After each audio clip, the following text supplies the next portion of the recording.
Γεια σας, σήμερα θα σας δείξουμε πώς να κατεβάσετε τραγούδια και να τα περάσετε σε όποιο φάκελο θέλετε. Πρώτο βήμα, πηγαίνουμε στο Google Chord.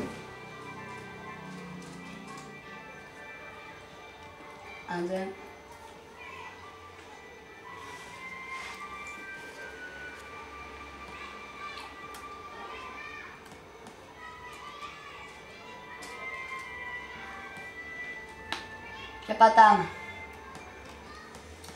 Περιμένετε λίγο.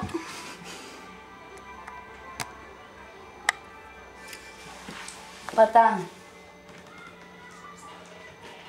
Convert YouTube to MP3. Το πρώτο. Δεύτερο βήμα. Κάνουμε νέα καρτέλα και πηγαίνουμε στο YouTube. Αυτά μπορούμε να κατεβάσουμε όποιο τραγούδι θέλουμε. Εγώ θέλω να κατεβάσω το Counting Stars.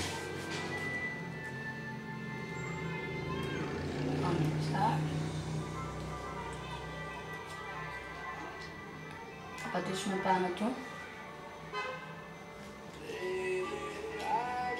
Μετά πάνω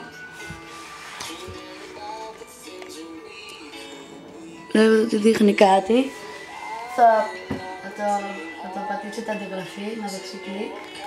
Θα πάτε στο πρόγραμμά μας. Θα διαγράψετε αυτό που γράφει. Δεξί κλικ, επικόλληση, μετατροπή βίντεο.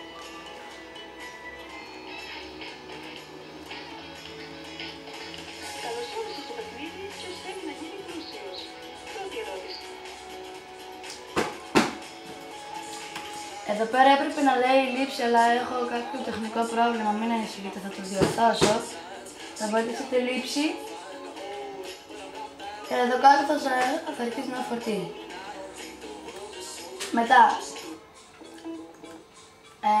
Μετά θα πατήσετε δεξί κλικ, δημιουργία φάκελος, τον ονομάσετε όπως θέλετε. Εγώ ας πούμε θέλω να τον ονομάσω Music. Βλέπετε ότι αυτός ο φάκελος είναι κενός. Όπου έχει κατέβει το τραγούδι, εκεί θα πάτε για να το πατήσετε αντιγραφή. Ας πούμε εγώ το έχω περάσει σε έναν άλλο φάκελο, αλλά σε εσάς θα κατέβει στο download για να το δείτε. Θα πάω στα έγγραφα. Βλέπετε εμένα είναι κοινός. Τώρα θα αντιγράψω ένα τραγούδι να δείτε.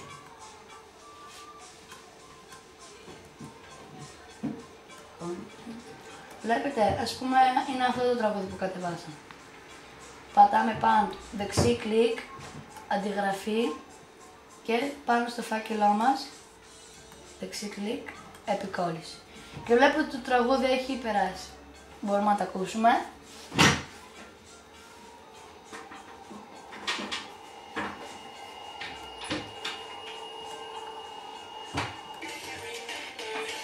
Αυτό ήταν το βίντεο. Ελπίζω να σας άρεσε. Κάντε like και όλα τα σχετικά. Ευχαριστώ. Γεια σας. Τα λέμε στο επόμενο βίντεο.